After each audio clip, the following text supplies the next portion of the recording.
We'll just give it a moment here. We're live. Fantastic.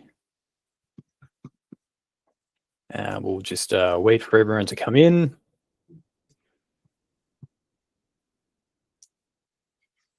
All right, and well, let's get started. So hello everyone, and welcome to this special Q&A session with a truly incredible artist and instructor, Steve Huston. My name is Peter, and I'm excited to chat with Steve about the release of part 1 of his new 2-part course, Constructive Figure Painting, here at New Masters Academy, with part 2 on the way soon. Before we dive in, just some quick housekeeping. We'll aim to open up for a few questions from the audience near the end. So if you do have a question for Steve, you're welcome to type it in the live chat here on YouTube. If you don't get the chance to ask, or you'd like to chat some more, Steve is actually also hosting a meet and greet session over on our digital campus on Discord tomorrow morning at 10 a.m. Pacific time. If you're not already a part of our digital campus community, you can find it over on our site, and there may also be a link to that down in the chat. So we encourage you to come along. It'll be a lot of fun. And one last thing, stay until the end of the talk, because we also have another special announcement to make with Steve at New Masters Academy. So just to introduce Steve, for many of our students, Steve really needs no introduction. Steve's a world-renowned artist and instructor, has been one of the cornerstones of education here, going right back to the very early days of New Masters Academy. We were the first to have Steve record online, and his courses with us range from figure drawing and anatomy to landscape drawing to painting fundamentals, and all the way to sketchbooking with ink and gouache and watercolor. In fact, for every student who follows our course guide learning tracks, you'll find Steve's video titled "What is Art?" at the very first lesson of the first course, Drawing Foundations 1. And his words of wisdom and encouragement have guided the first steps of countless artists' creative journeys, and he continues to be a hero to many in our community, and I certainly count myself among them. So first off, welcome, Steve, and how are you? It really is a treat to have you here. I'm good, Peter. Thank you for that. It was very kind. But I'm thrilled to be here and thrilled to hear about the release of the new course. It's going to be fun to see how that goes over and how it hopefully helps some people. So I'm looking forward to it. Yeah, great. So why don't we start off here? Firstly, could you tell us a little bit about the course? You know, what students can expect to learn from it? I know it's a big one, and there's a lot in there. It's more than 20 hours, and that's just for part 1.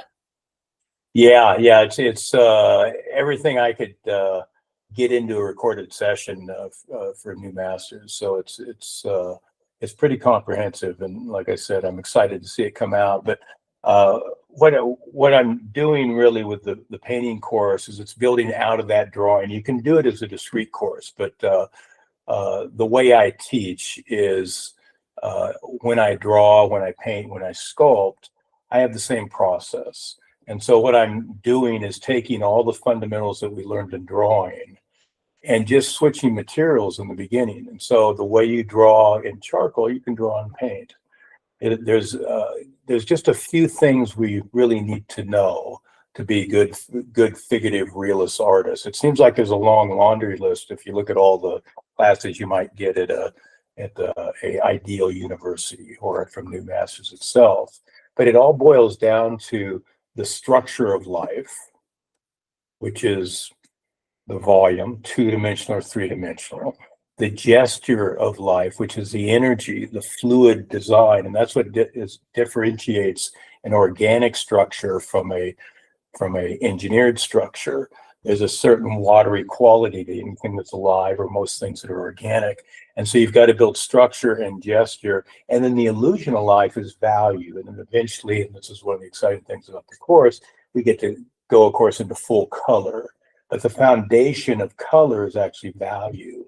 It's by far the most important component, and lucky for we artists, it's the one part of color, the one aspect of color we can pull out discreetly to understand it. So there's temperature and intensity, and there's value. Temperature and intensity are dependent on each other and value. Value we can pull out. So if we can understand how to construct our forms, in this case, the living forms, how to give energy and life to those forms, and then how to render the illusion of those. Everything we'd ever take like, as I say, in an art university, are based on those three ideas. And so we boil those down, and what we did in charcoal and pen and ink, we're now doing in watercolor and oil in the painting course. So for those students who are familiar with my drawing course, this is going to be a natural progression. It's not going to be a shock at all when you step into that. We're going to be doing the same things, but now with a different set of mediums. And that nature material aspect is not that hard, really. It's the drawing that's hard. So if you have a decent foundation in drawing, learning to do that in oil paint, or as I say, in watercolor gouache, it's a challenge, but it's not that big a challenge. And I show you through the course why it's not, and take you through that. Because all you really need to do is be able to create a value or color in a well-drawn shape, and then create a soft, lost, or hard edge of that shape into the next, and then be able to create a full-blown gradation, say the drop-off of light or the turning of a major form.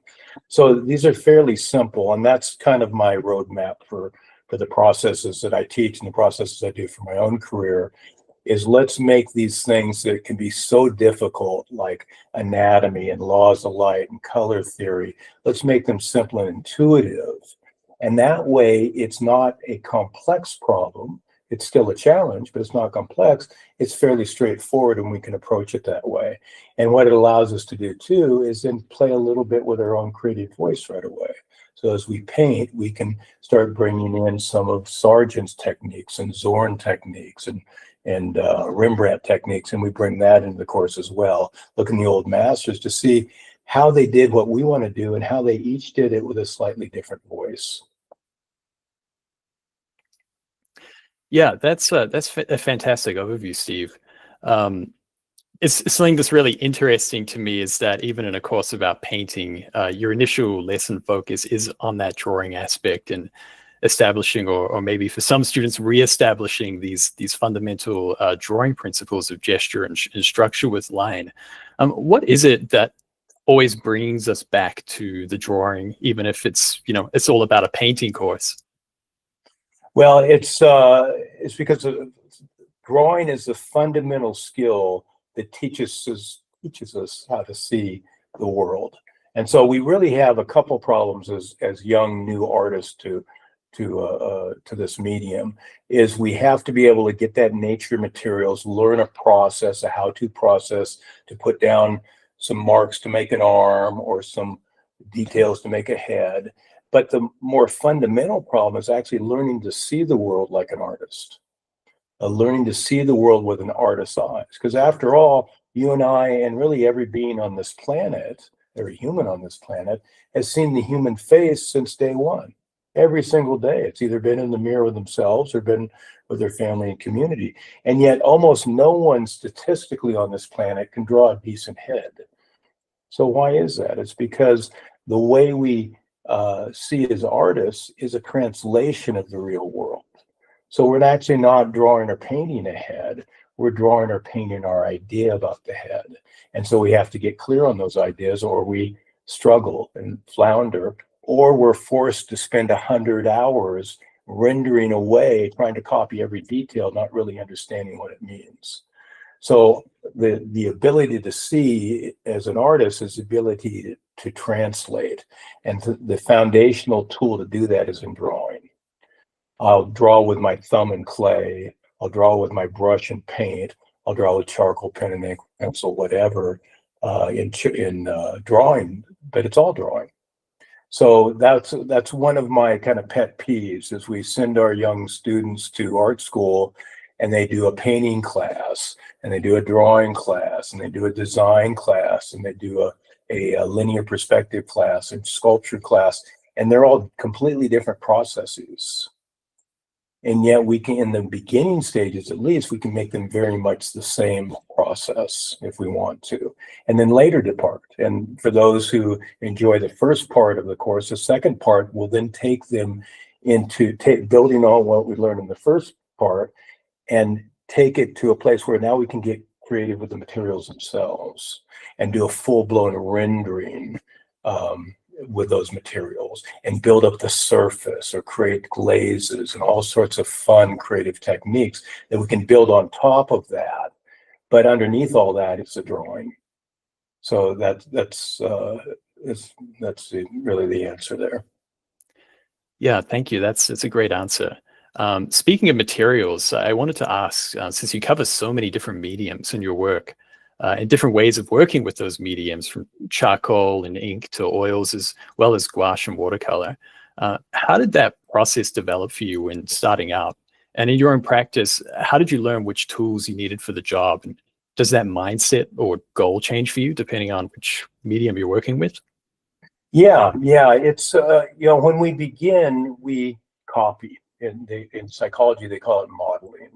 So if I want to learn to walk, I'll grab mommy or daddy's hand, and they'll help me up on my feet, and then they'll help me take a few steps, and then I can get along pretty quickly, walking in the same direction, the same way mommy and daddy does, with a bit of help. That's modeling. So the best way to learn in the beginning is to model someone else's process.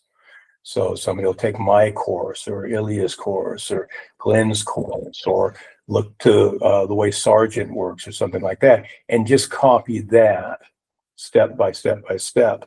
And then once you start to get a little bit of control, you get your feet underneath you, get from that beginning to a little more intermediate style, then you can start being more creative with it. And when I got to that stage, I started to realize that no matter what you were using medium-wise, it was still mark making. And it was really just a line or a blended gradation.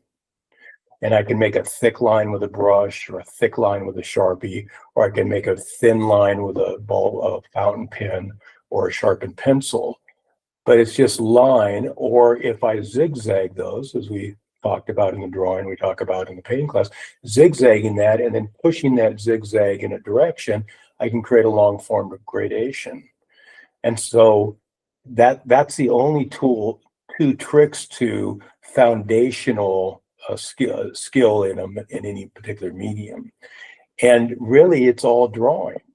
Now, I can use a thicker brush, and then I can do a tighter zigzag, or I can lay one stroke over the other, but that's still just drawing. And then I can put that into a well-drawn silhouette, so it's just drawing on drawing. And if I keep blending, then you lose the marks into a greater whole. If I want to be painterly, or if I want to shift to pen and ink, say, now I can do a lot of little precise lines, and when they're put together, you step back, it becomes tonal. The old newspapers that I grew up with would use dot patterns. So the printing process would use dot patterns. You get up there and you see all these little dots of black on white paper, or the three colors on white paper. You step back and it looks like a photo of your city in the newspaper's front page. It's the same idea. So it's all mark making, and then it's all mark making in direction.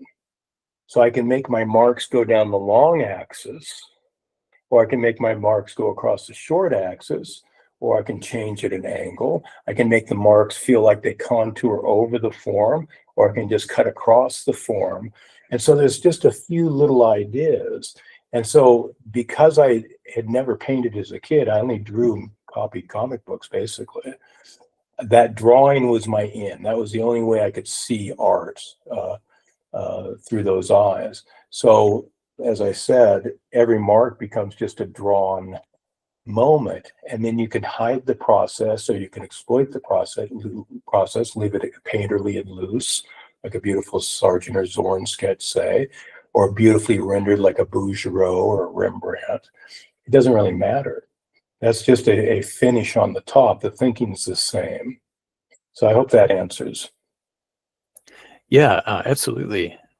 I'd like to know a little bit about your own journey as an artist and teacher, and how painting, and in this particular case, painting the figure, became an interest of yours and also such a core part of your career. Yeah. When I first got to art school, I was in Alaska. They just didn't have art there. The only art I had is I made a Frankenstein mug in high school and a little bulldog leather belt. That was my exposure to art. So, but I loved to draw, and it was actually the only thing I could do better than my two big brothers. So I gravitated towards drawing, and that makes my fantasy worlds and copy my favorite comic book characters and stuff.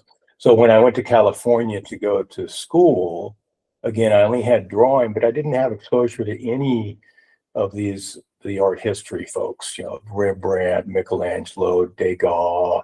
I didn't know any of that stuff. So I was a blank canvas. But what I saw was the techniques they were teaching, you could make something really real. And that blew me away. That was different than comic books.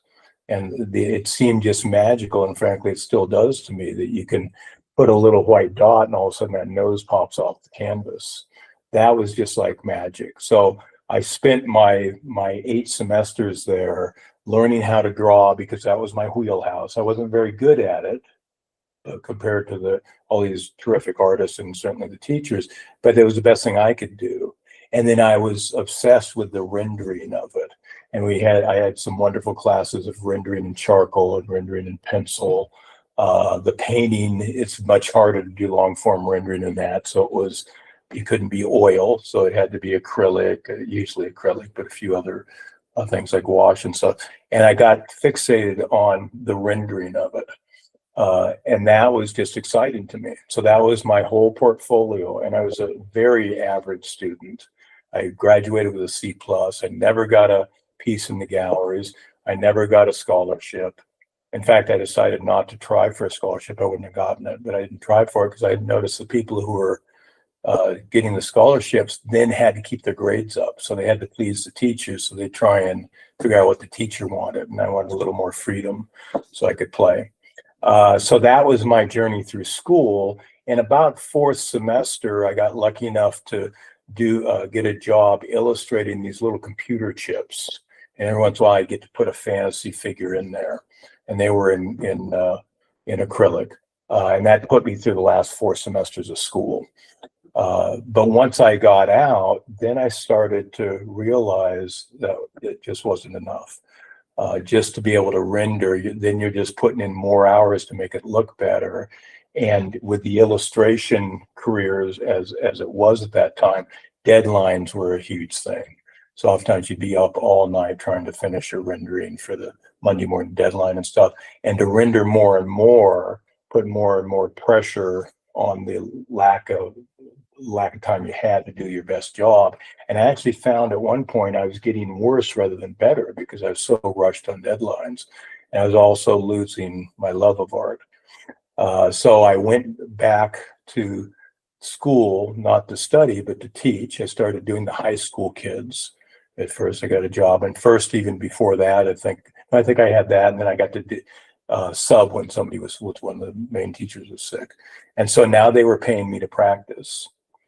And so as I started to do those classes, then I started to teach them around the things that I wanted to learn. And that created a love affair with teaching, because I get to talk with people who are even more enthusiastic than I am about learning art. And I get to talk about the basics, the foundational things. I'll talk about the advanced things too. The mastery is in the basics, and it's in the foundational. It's not in the fancy footwork.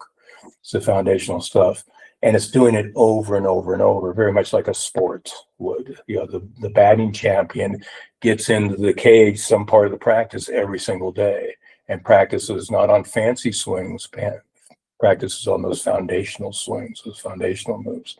So I just love that practice and that repetition, and being around, as I said, people who are at least as excited and usually more excited than me. And then as they would ask questions or they would do things in class that I hadn't thought of, it started to open up possibilities. And then I have to do a little bit of homework around Sargent if I was going to talk about Sargent and so on. And I got to know pretty well then, pretty intimate knowledge of some of the old masters, and I'd pick the ones that I liked the best, not the ones they liked the best. And that started opening up the idea that I could do something that was personal, not just mechanical and about as good as the next person, but I could do something different. And in fact, I could define my own version of better. And that sent me on that kind of philosophy of art, where I started to see art as almost like a spiritual tradition. I think of it as a moving meditation. You slip into flow states just like you would in the meditation. You lose time. You oftentimes work at a higher level. The creativity kicks in. And so art had this wonderful potential to not only be a living, but actually make your life better. I mean, think about it. We artists get to spend most of our time looking for what's beautiful in the world. Oh my God, that figure on the stage or that sunset at the beach. And how would I get that on the paper or the canvas? What a great way to live a life. And then I get to share that if I want to share it with those around us and get to make their life a little better. And so I started to realize the problems in the career I had, and it was my own fault in illustration, and the opportunity to correct those mistakes by doing a fine art career and by teaching. And so I paired those together and kind of rebuilt my process and discovered a style, because I was a generic realist really when I illustrated. So I started to figure out what a style looked like.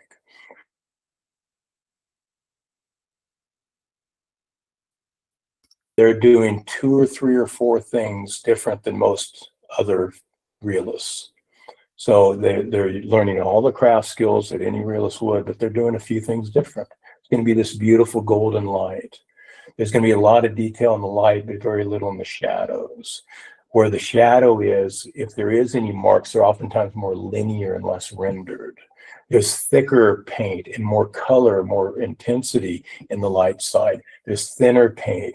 It's vaguer. It's more sfumato. It's gray and dark. And that's it. That's Rembrandt. That's Brown School painters. And so I started to realize if you go through all the list of how-to courses and break them down, they're just doing a few things differently. Like if we wanted to get this figure in position, well, if I was Rembrandt, I'd take this position, I'd push it farther and make it a more dynamic version of that leaning, tilting, and twisting. And that was one of the things that made Rubens Rubens. And that got me excited. And then I practiced on my students to see if it would work. That's great. You were talking a little bit about your early love of rendering, and I was really interested because in the second part of this course, you go through these really long multi-session paintings of figures, which is something that we've never done before, we've never had on film. And I'm really interested if you could talk through that process of what it means to work on a painting for a long time, because maybe in my mind, perhaps it might be that you reach a certain point and then you just continue rendering it, but that might not necessarily be the case. What does it look like when you're doing a painting that takes, many sessions to complete?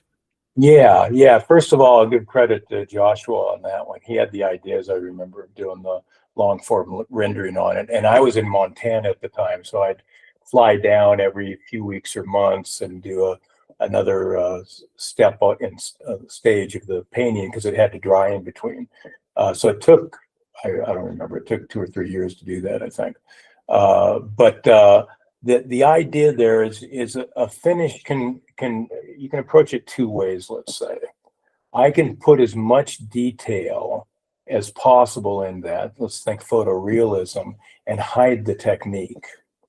So it looks like a photograph, or it just looks so mysterious they don't know how it was done because they can't see the strokes. They can't see the process. So in typical rendering, you can hide the process, like a Bouguereau, and just think of your favorites, like a Raphael and so on. And that's great. But then you're a victim of time. Because the more time you can put in, the more real it can be. And so from that metric, the better it can be. Nothing wrong with that. But I'm a little bit of a lazy artist. So I love rendering, as I said, but I don't want to do it on every square inch of the canvas. So I wanted to try and find a way where I could do a little bit of rendering, maybe 25%, 30% of the canvas, get my fix of that real coming out of the surface there. and then design the rest of it so I could just kind of slop it in somehow.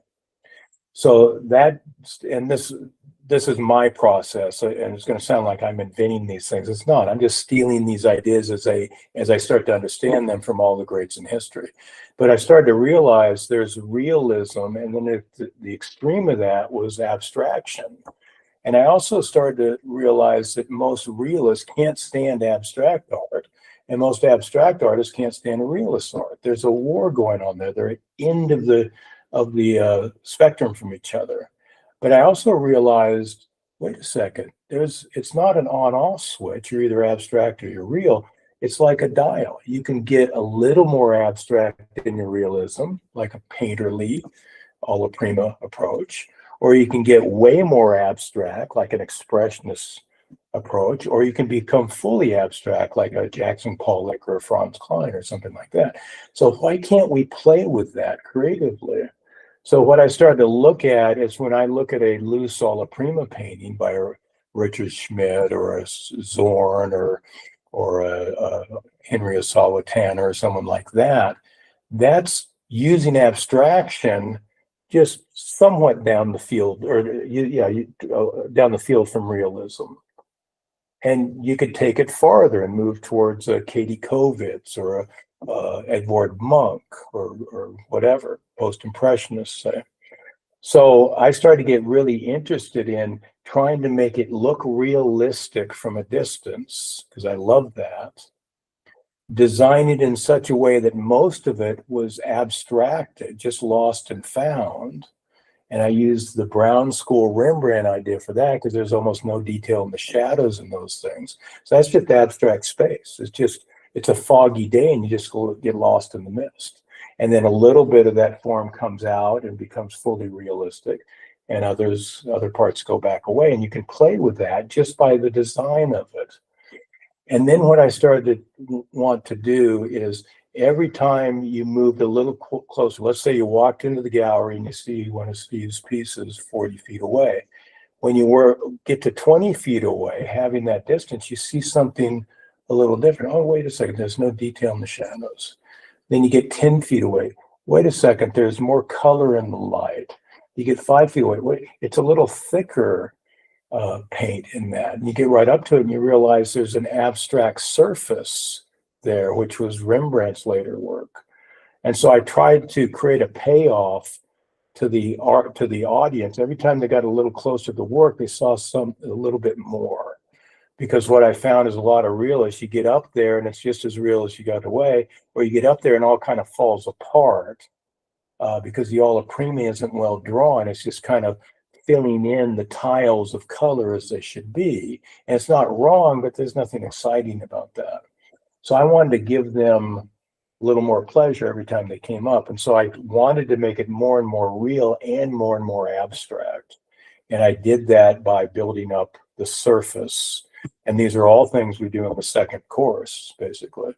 That was what those long form demos were about, was showing that process. So how can you make something that's realistic also very abstract? Well, it already is. If you take Rembrandt and turn him upside down, it's just abstract shapes. Take away the context of it being a face or a space with foreground background relationships. It's just abstract space. And they've got to work beautifully on an abstract level. And then I'd go to the old masters and find out who was doing that. Well, they're all doing that, but if I look at Gustav Klimt, he's doing it more obviously, because some areas are highly rendered, others just weird design, just organic patterns. And he has these beautiful negative shapes and positive shapes, and he plays with these tangents or near tangents. And so he makes us very aware of those positive and negative shapes. So all I did was looked at all of the work I loved in art history and stole from the best. But I didn't steal everything, because what I noticed is most people were stealing all Sargent or all Rembrandt or all whoever. I'd steal 5 or 10%, maybe 20%, and take a little bit here, a little bit there, including from the abstract artists. So I hope that answers, Peter.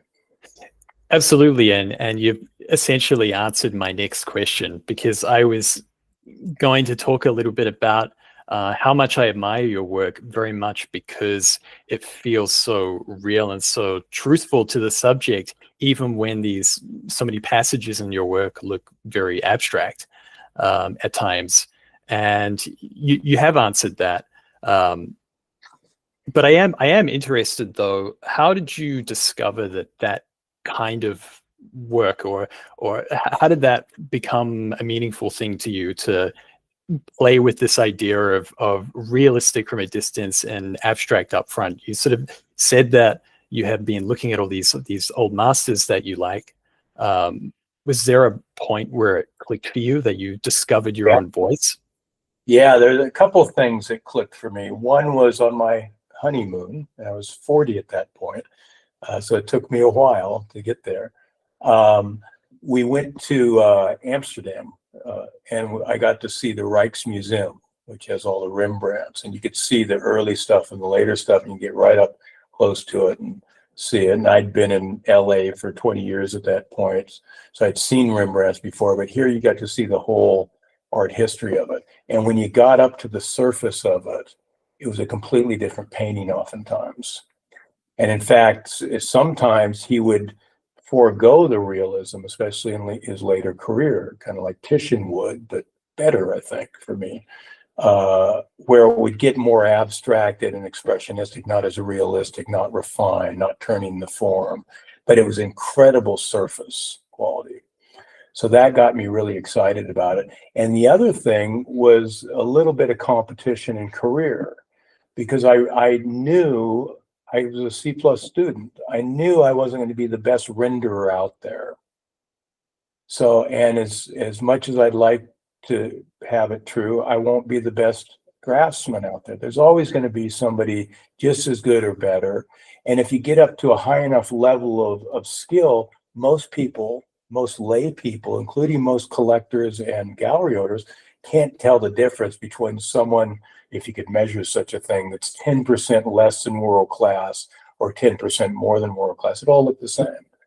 And if we're all doing the same process to get the same results, and you put all of us in a giant gallery, say with 10,000 artists, like you can find on YouTube and Instagram, all these incredible craftsmen, but if they're all doing the same thing, why would a collector or a gallery pick me over somebody else? It'd be like winning the lottery.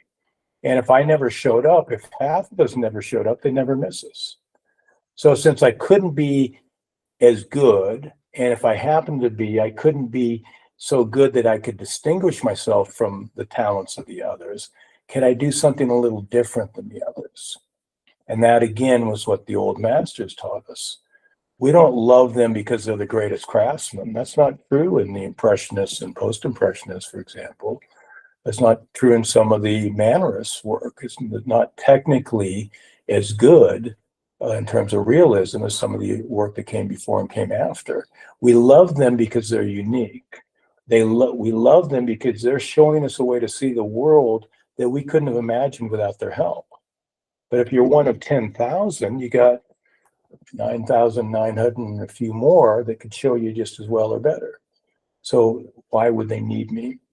And why would I feel particularly proud of my work if it was just a little better or a lot worse than somebody else's? It'd be a wonderful accomplishment, but I wanted to do something where when they walked in the gallery, they go, oh, that guy over there, he's doing something a little different. So I tried to figure out what different was. And one of the ways I did that was looking at what I loved, as I've mentioned before, through the old masters. But the other thing was looking to see what wasn't served in the realist fine art market, especially the figurative. And there's certain things that weren't being done there. Most of it was either beautiful, fresh paint, kind of Sargent inspired. Skip Lipke was real big, did these beautiful, juicy, wet-looking paintings that he's still working out there. Beautiful work, and there's artists like that. And then there's the really tight stuff. But everything was pretty posed. You know, it was a camera shot, or it was the model on the stand, or something like that, like you might see in Atelier. And they were all passive nudes. The nude on the couch, whatever it was standing in the beautiful light on the beach, like a Soroya. They were all passive. There was nobody doing really action nudes. So I thought, well, I loved sports. I had I boxed when I moved to California. Actually, I wrestled, did martial arts before that. So I always loved that because I was slow and I couldn't jump. So I did the martial arts instead of the basketball and baseball and stuff like that. But I loved the human body, being in the gym, working out and seeing those muscles move and all that stuff. So I thought, well, maybe I can do active nudes. And I still had a love and still do of comic books, which are superheroes, hyperaction, faster than a speeding bullet kind of thing. And I thought, well, maybe I can steal a little bit from comic books, not just from the Rembrandts and the card-carrying world-class artists, but from a pulp art form. And I realized pop art was doing that. Andy Warhol and Lichtenstein were doing the same thing. They were taking non-art images like soup cans or pulp comic strips, was what Lichtenstein did. And they used that lower art form to create a higher art form. So I thought, well, I could steal a little bit of the action, and even the action, those kinetic lines that comic books use to show that Superman or Batman's moving fast. And I could put those in oil paint, maybe, the way they were doing it in pen and ink. And again, that flattered my love of drawing, because now I can draw those marks, and also I can then lose that arm back into the environment. And let's say I can't draw that arm very well. Well, I'll put 3 or 4 marks and let the audience figure out which the right line is. Or I'll just lose that part into the sfumato, into the atmosphere of the piece. So I found ways, by being more creative, I could give the audience something a little different and see if they liked it. I could spread my love of art into a wider field to draw influence from, and I could use a little bit of their wisdom to hide my weaknesses and exploit my strengths. And so that was kind of the way I approached it. Yeah, that's really interesting. It seems like you've really dove into many different places where inspiration may come that we might not expect, and then because we don't expect it and we see it come out in a new form, like you're talking about the comic books, they very much in line, and then you're translating some idea from that into paint. It feels very fresh and new and like it's your voice, which kind of leads to a really fantastic question from Barty here in the YouTube chat. The question is, do you ever struggle with inspiration for your art, and how do you deal with it? Yeah, it's always a challenge. What I find is, if every 5, maybe 10 years, but 5 is probably more likely, if you don't shake things up somehow, you're going to get stale. You're going to end up being a bad copy of yourself, or you just run out of ideas. So for me, it's an additive process. I'll look at what I'm doing. I'll see if I can change 1 or 2 things. So instead of doing boxers action, I'll do workers. Now they have some clothing, but I'll take the shirts off because I'm in love with the body, show the muscles in that wheelbarrow or digging with that shovel. And I'll give them the big baggy pants, kind of the Depression era. So I started to doing action nude still, but only partially nude, which is what boxers were too, with the trunks and such. But action nudes, but also now a little bit of Americana, a little bit of concept. So I started to build some conceptual ideas that I would never share with the clients. I share with my students as a teaching tool, but I never would for my career. Let them figure out what it was. But I'd start to play with different conceptual ideas. Now that's going to change the palette a little bit. It's going to change the way I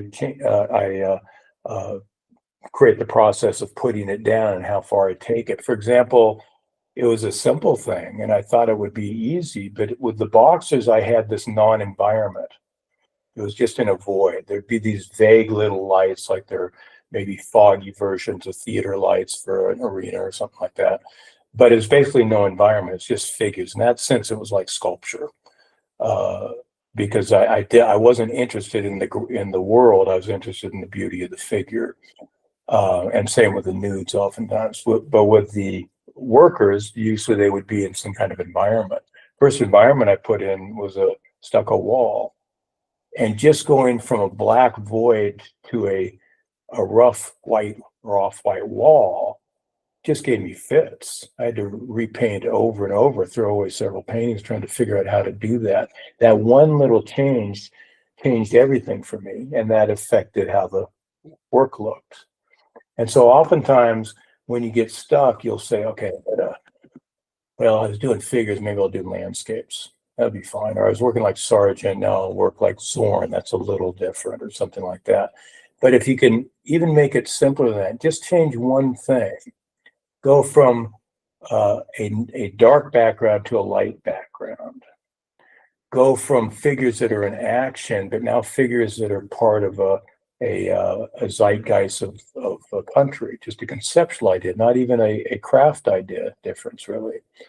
And so that oftentimes just changing one little thing, starting to bring more abstraction into it, change the scale of it. I started to do really big pieces that were 8 by 10 feet kind of thing. Change the surface, change one little thing and see what happens.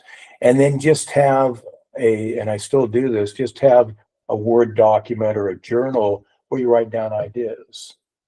So what if I did a black sky series? What if I did a series of nudes that were sleepwalking through a dream? And some of them will be silly, most of them probably. Most will probably already been done before. Well, boxes have been done before, but they hadn't been done for a long time. So it was fresh in that sense. And then a few will be golden. And then I'll keep looking at other artists. And one of the things I'll do when I'm stuck is I'll do two things, really. I'll look at artists that I don't love. I'll look at artists I don't like at all. For example, I never wanted to be an abstract artist, but I started looking at Franz Klein and Motherwell, where they paint with house paint even sometimes, with big paint, big wall size, half wall size stuff. And it was just pure energy. And I just thought, well, what if I could get the pose of the figure in this energy zigzag? And that's oftentimes how I composed the boxers, is I sketch out those ideas. Just if the arm into the torso went this way, as that guy's getting knocked back from a punch, just the kinetics of the silhouette before you realize it's a figure is powerful. So I use Franz Klein especially to do that. And then they cross over arms to arm. Now I've got two figures in there. And just that one thing changed the way I composed just the boxers. That was when I was still doing boxers. And so oftentimes just changing one idea, one craft idea, and it can be something that you love, something you take from a style you don't like, but the idea under the style, can you get to that? Just the value range, not the fact that you don't like that there's not direct light and it's a flat rendering, but what's the value? How soft in light is the foreground against the background?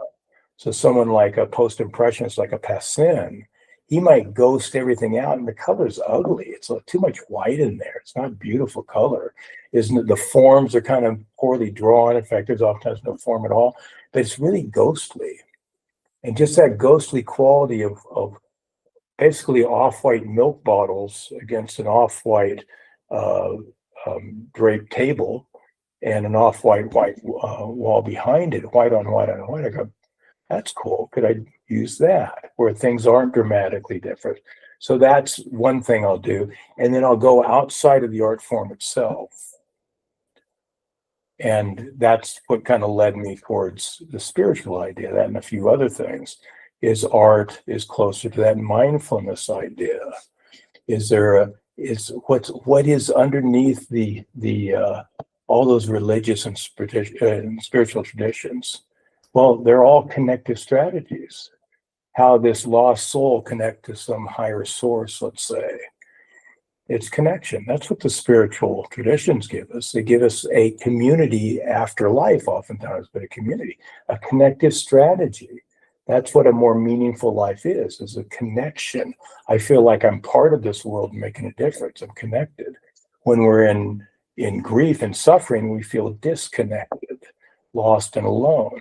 That's what artists do in their art. How do we connect shadow to light, foreground to background, organic to architectural?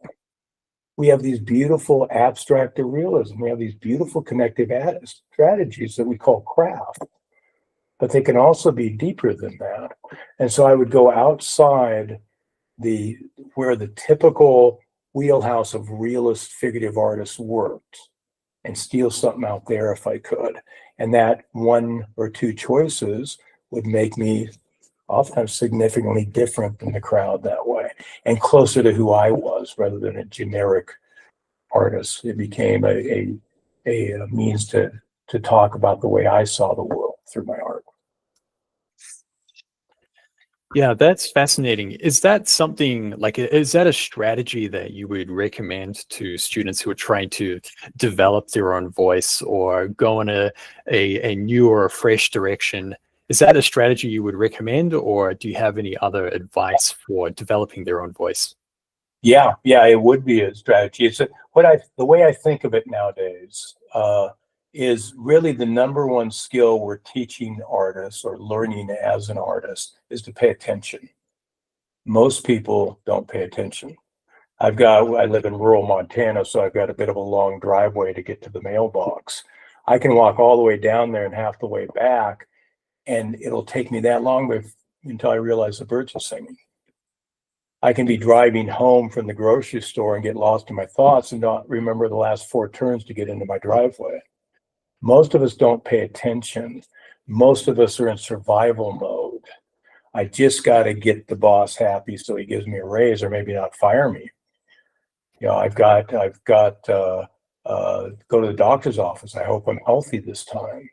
There's constant stress. And I mean, just think of the last few years we've had with COVID and such, but it's kind of always this way. There's always some disaster somewhere in the world, and there's oftentimes challenges in our own lives. In this particular period of time, I've seen them in both, because I've been talking to people all over the world, artists all over the world, and there seems to be an excess of personal challenges and global challenges. And so what does that put our population in? Constant stress. And when you're in constant stress, you either freeze up, you can't do anything, like a rabbit in the grass, you run away, or you fight like hell. And on social media, we're seeing that third option play out quite a bit. In politics, we're seeing that third option. Even globally with some nations, we're seeing that third option play out. None of those, fight, flight, or freeze, are creative options. They're binary thinking. If I don't fight back or run away, I'll die. And that's what stress feels like when it's not dealt with. If I don't get this deadline done for my boss, my job will end. If I don't please my significant other, my marriage will end. And when it ends in stress, we don't think of anything beyond that. Well, maybe you could get a better job. Maybe this argument isn't the end, but the beginning of a new understanding with your spouse. That's creative thinking. Most of the population is not in a place most of their lives to be creative because they don't have the energy and they don't have the mindset because they're working out of the reptile brain in that survival mode. We humans, when we feel safe and have free time, can think creatively and create systems of meaning, beautiful art forms, beautiful community, beautiful life. And yet most of the time we don't have the time for that. So to be an artist means I'm going to organize my life in some way that I have some free, safe time to create beauty for myself and maybe for others. To do that, I have to pay attention. Why is it beautiful?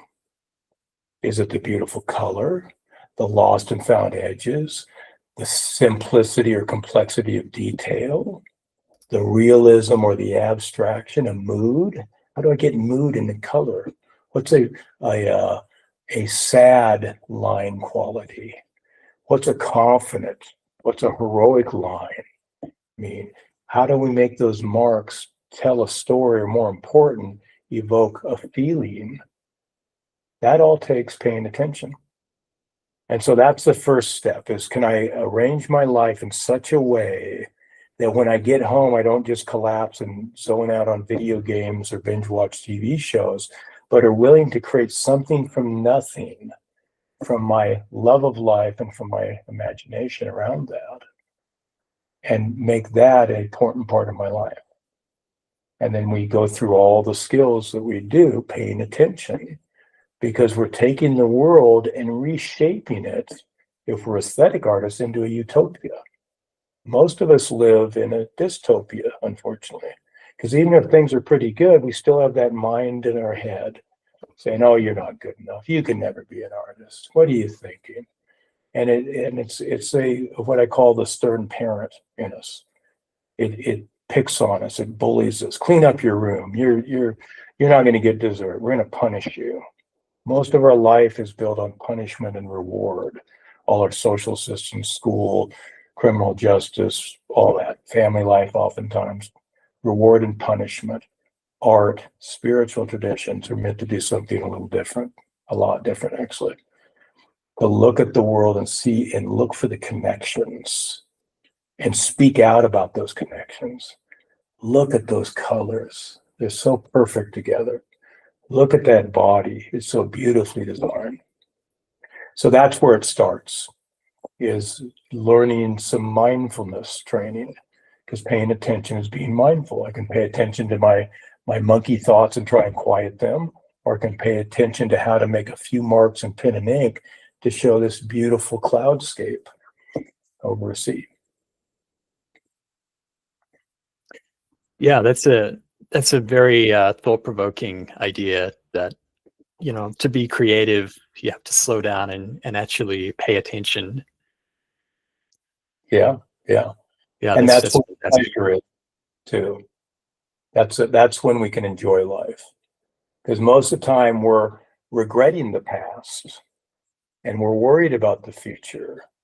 But art puts us in the now. That's that flow state when you get lost. There's no clock. There's no self. You don't realize your legs fell asleep in the chair. You don't realize it's 4 a.m. when you thought you maybe should take a break to get some dinner, because you were lost in chasing beauty, paying attention to beauty. So it's a wonderful thing when you think of it that way. And if you can gift that to yourself, even if you never share it to anyone else, think of how much better life you have and what a better human being you probably are. Rather than worrying about life for a few hours, you looked at beauty and relaxed into it for a few hours. Yeah, that's great. Just to kind of come off of that and also pivot sort of back into the course, there's a section in the second course where you go through the sketchbook process. And from what I understand, the sketchbook process is this kind of, it can be this low stakes, or lower stakes perhaps, than a finished work, place to explore and to build up ideas, and also just a joy of daily practice. And I'm curious if this idea of the sketchbook for you kind of ties back into this idea of paying attention and slowing down in some way. Yes, yeah, it's a great question. It absolutely does, because you can approach it all sorts of ways, keeping a sketchbook, of course. But one of my favorite ways is, okay, I'm going to draw the human body, or I'm going to draw some little portraits, or whatever it is. It doesn't matter, really. But when I sketch this, it's not for finish. It's not for publication. I might end up with a little masterpiece there, and they could be frameable if I want to cut it out. That would be lovely, but that's not the point. The point is to play with less pressure. Little kid, there's no rules. Just play, just do. And once you get to a place, because that's going to cultivate more joy. The problem with playing, especially for us figurative realists, is we're so critical. It doesn't look real. You just played with that nose and she looks like Quasimodo. What are you doing? So to forestall that, what I'll do is and it takes a little bit of training, but what I'll do is I'll say, okay, in this sketch, I'm going to try and get one craft idea a little better than I usually do it. So maybe it'll be the fluid energy, the curve, the wave action, the watery quality of that figure, that arm or that nose, whatever it is. And it might be out of proportion, it might be poorly structured, but it's a beautiful gesture. And if it's not, I've only put a few moments into it, maybe a few minutes, and then I can do it again with very low stakes. Well, it wasn't as good as I hoped, but 3 more minutes, I'll see if I can do a little better and a little better yet. And in 10 or 15 minutes, you can actually make a little tiny bit of improvement on how you draw the fluid energy of a nose or whatever it is, or the value, how dark is the shadow. Just do one thing and try and judge it by that. The other things I forgive myself, but that's a little better. And that builds confidence, because now you can take any problem, no matter how overwhelming. I want to become a world-class artist. Overwhelming goal. But if it's just one little craft idea at a time, what I call filters, any craft, creative, conceptual idea you might have, I'm going to try and draw a more nervous line quality. What's that going to look like? Just one idea around line quality. That's a filter. So you can take that, and you can take any particular filter and get a little better in just a few minutes. It's what they do in sports. It's what they do in good music lessons. Our kids went into violin, and they wouldn't even give them a real violin at first. It was cardboard with 3 strings on it, and the teacher held the bow. And all they were doing is teaching them how to hold that and get that head over there, that shoulder and that wrist turned back, just doing that. And then the teacher would play the little music, and that'd be their reward for it. They do that for a couple weeks.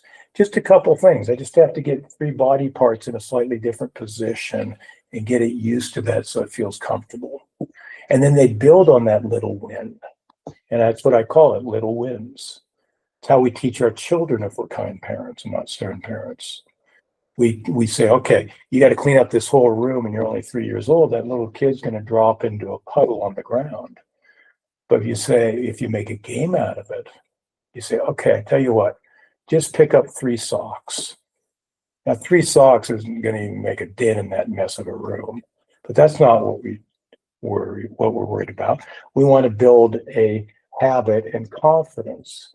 So we say, okay, pick up a couple socks. Tell you what, I'll hold the hamper. See if you can hit me in the nose and see if it'll drop into the hamper. And now it's a game. And then now maybe she picked up 6 socks. Look at that. You did 6 socks. The room's a bloody mess, but she overachieved with that little win. Low expectations. Repeat it until you didn't quite get it in there yet. There you go. There you got it. Repeat it until you get a little better. The body likes that. It gives us a little shot of what's dopamine. We used to think that, I say we like I studied these things, but we used to think dopamine was the pleasure chemical. It's what feels good keeps you going with video games. You get to kill another monster. You get a little shot of dopamine. You get a rub off and you win $5 on the ticket, a little shot of dopamine. It's actually not a pleasure chemical, it's a motivation chemical to get you to do it again, because the body said, oh, that's a safe thing to do, or that's a productive thing to do. You got a piece of fruit out of the tree. We want you to do that again because we're more likely to survive if we know you're safe and making progress. So we can hack that process in the sketchbook in a way we can't when we're doing a assignment for our teacher in class, or a big finish, or a 3-hour study and such. So that sketchbook is a safe place to play and create things. And if it's a mistake, very low stakes. Or to make these micro improvements that over a career add up to world class maybe. But also add up to joy, because you're feeling progress. And progress is a great motivator. Getting better, moving towards mastery is a great motivator. It makes you want to come back and do it again. Getting stuck for 6 months and working your hind end off and not seeing any progress, that's not a motivator. I'll do finish after finish after finish.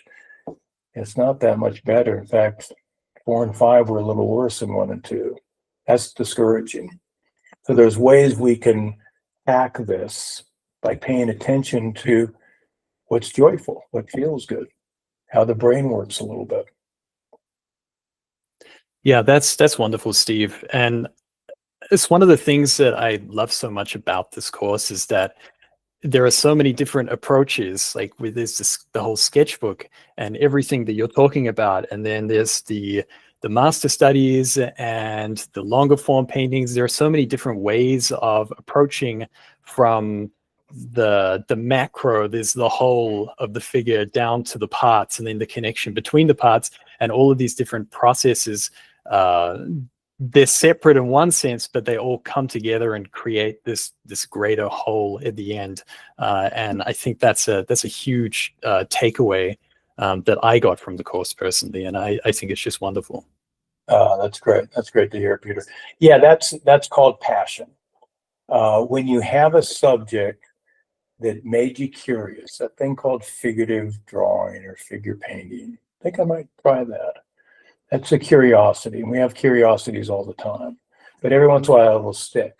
And it usually sticks because when you start exploring it, the more you learn, the more you realize there is to learn. And that's what you just nicely described there. Is that art is so rich. Figure drawing, figure painting is so rich. It's never ending. A lifetime is not enough. 10 lifetimes is probably not enough. Mozart said on his deathbed, I was okay, wasn't I? There's so much more he wanted to do. That's passion. And if we can make progress in our passion, that's motivation. And that's what they call fulfillment too.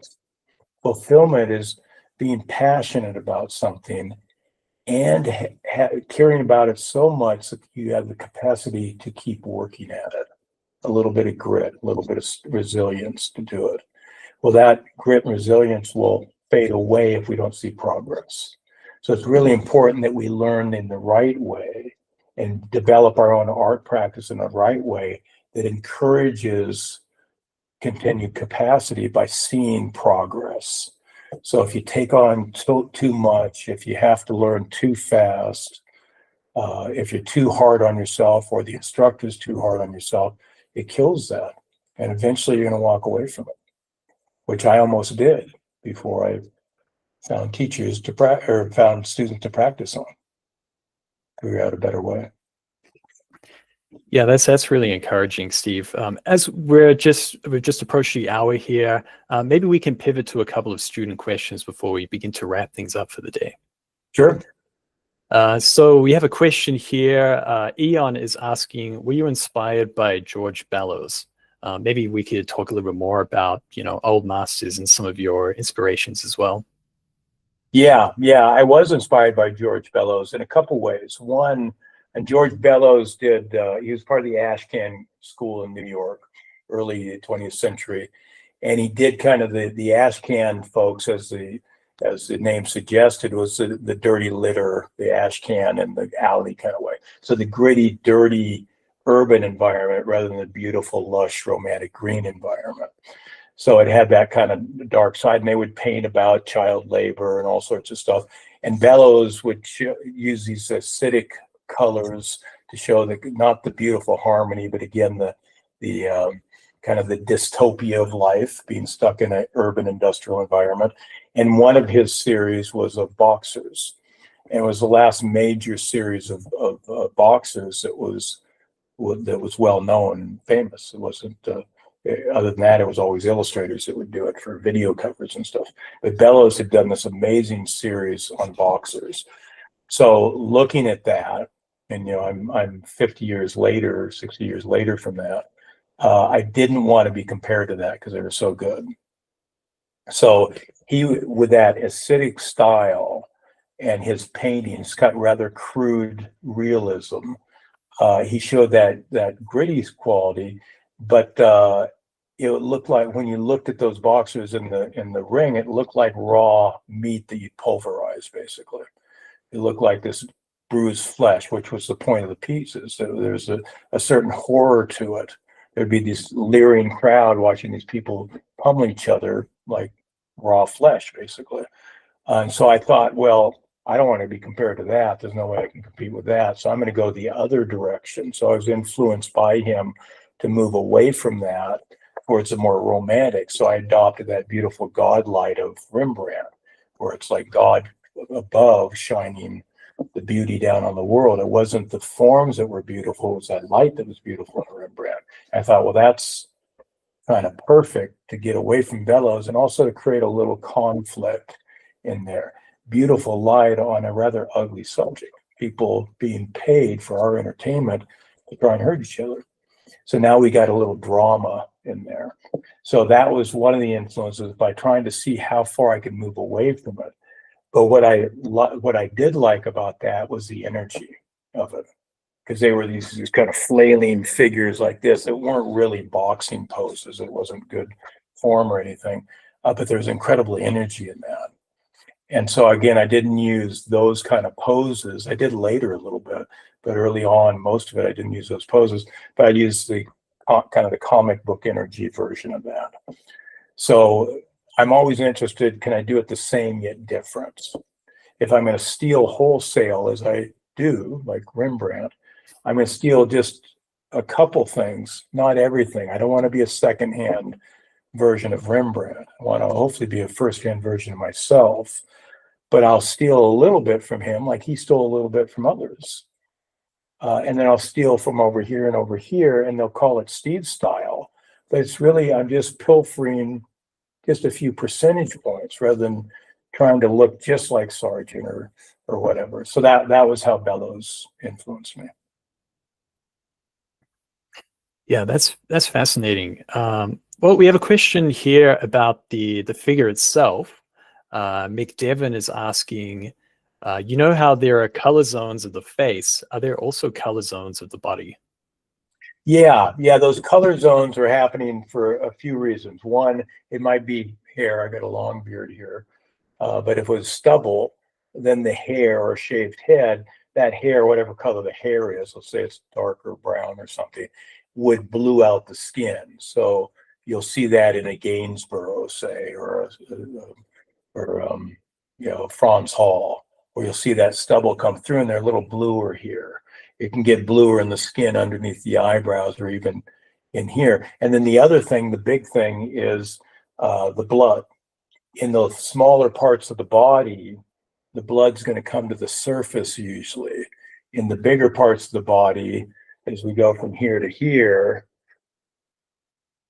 it's going to get paler because the blood's going to go down inside to protect the organs or just be further down in the mass. So in the small areas, you're going to see it go a little redder usually. You can see it in my fingertips here compared to my palms. So you can use that. And then in areas where it's bone on the surface or deep blood inside or the stubble, it'll oftentimes go bluer. So you'll end up having a full range of color, oftentimes a full rainbow of color in there, but it'll be very, very gray. We'll see it pop out in a Sorolla, say, as these beautiful pastels, rainbow pastels, but you'll see it in a Rembrandt or Gainsborough. There'll be blues and oranges and yellows and reds, and some reds are purpler and some reds are oranger, and kind of a whole riot of color, but it's so suppressed, especially in us Caucasians, so suppressed that we notice the value, but until we pay attention, we don't notice those little shifts. And it's one way of keeping your color, whatever you're painting, fresher, because the problem with realists is usually we render by building up to the lighter lights. Well, we get lighter by adding white. White is a very light, dirty gray. We go through this in the course. And so the more white you add to render up, the dirtier the colors get. So the way we can get past that is just painting values, so there's no color, or shift the temperature, a little redder, a little bluer, a little yellower, and let that happen. And if we want to harmonize, then we're going to take the color of the object, as we just talked about it, and the color of the light source. I have warm lights in here. I switch to this, now it's much cooler. So the color of the light plus the color of the object becomes the color we paint. And if we want it to be more luminous, then air towards the color of the light source. So if you're having trouble getting those little shifts in the temperature, if you look at me on my screen and I'm very golden here, it's hard to see. You can see a little bit over here, a little redder, but it's harder to see that red and blue show up like we'd see in a Franz Hall or something. So you can air by putting more light source, more of the sunlight or the blue sky in the shadows or something like that. That's great. And McDevan, I know that if you're asking questions like this, you're going to love the course because it's just jam-packed with this kind of information. This is really brilliant. Go through all of it, and I demo each one of these. It's a little harder when I'm doing this, a little easier when you see a painting developing or calling out a little master and showing you exactly what they're doing to get the effect that we're trying to capture. Yeah, that's brilliant. So just before we wrap up here, Steve, we hinted at it at the beginning of the session, but there's actually something exciting that you have to announce that you're doing with New Masters Academy coming up. Yeah, really exciting. Caleb and Joshua reached out to me. We talk once a year or so, but like I said, I'm still up in Montana and they're down in California and Colorado. But they reached out about a new project they're doing. They've had a couple of retreats so far, but they have this incredible property. I haven't got to see it in person yet, but I've seen pictures. It's just this gorgeous. I think it's like 60 acres in the most beautiful part of Colorado.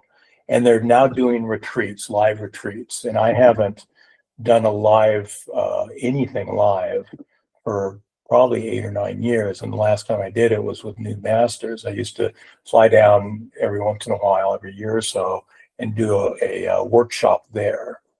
Usually a 3-day. This is going to be 5-day retreat, meaning that we're all going to live on the same property, this gorgeous property. They've got horses, they've got trees and birds and all sorts of beautiful things there, and this wonderful lodge facility to host us. So we've got our own building for a studio. You're going to have your own rooms. They've got wonderful food, and we get to just immerse together, hang out together pretty much every waking hour. I love talking art, so I'll be around all day long, and we can talk art. And I'm going to take you through a process of drawing that is building off what I've taught at New Masters all these years, but taken a little bit farther even. And we're going to talk about exactly what it means to pay attention, what it means to make creative choices around our art. So I'm going to take you through all the foundations of how to draw a beautiful figure.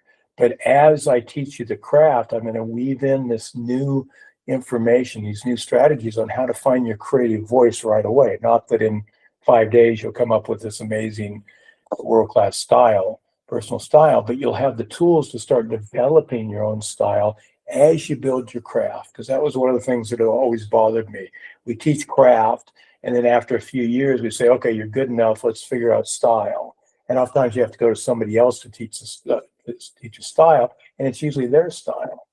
I'm going to teach you how to find your own style, filter by filter, those craft ideas that we talked about with Sketchbook. We're going to do that, and then I'm going to show you some very simple techniques, and these are all going to be woven in figure drawing demos, lectures, short form lectures, and of course working mainly in the studio together all day. I'm going to show you how to build certain practice techniques that will allow you to optimize how quickly you learn to do that thing called art. There's certain ways the brain learns, and they're very simple. These things are simple. I mean, they're easy, but I'm going to show you just how I try and simplify craft. I'm going to help you simplify and customize your own art practice so that you can see consistent and more rapid movement as you develop your craft and develop your creative voice. So we're going to do that for 5 solid days. We're going to be going from after breakfast all the way after dinner. If you want, I'll be hanging out in their beautiful commons room, answering questions, looking at portfolios, talking art, the thing I love most. So I'm super excited for that. And it's going to be in February, the middle of February. I think you have a page that they can link to and check it out if they want. Yeah, what a wonderful opportunity. And for anyone who is interested in that, as Steve was saying, you can sign up for the update emails from the New Masters Village for this art retreat, and you'll receive all of the updates for when that comes about. Yeah, and I should say it's very limited space because we're all housed on the same property, so it's a first come, first serve. So if you think you might be interested, I'd pop over there pretty quick. Fantastic. Wow. Thank you so much for your time today, Steve, and for being such an important part of New Masters Academy. It's been wonderful to hear your insights and learn more about you. And I know there are a lot of students who are super excited to dive into this course. It's definitely a special one. Well, I can't wait to hear the feedback on that because I'm proud of that material. I'm excited for them to get to play with it. Great. And also thank you everyone for tuning in and asking questions. Don't forget to head over to the NMA Digital Campus over on Discord tomorrow at 1 p.m. Pacific time for a special, at 10 a.m. Pacific time for a special meet and greet session with Steve. We also encourage you to check out Steve's new course, Constructive Figure Painting I, which is live now over on the website. So thanks again, Steve. It's been a real pleasure to talk with you today. And it was my pleasure. Thank you so much. Bye-bye.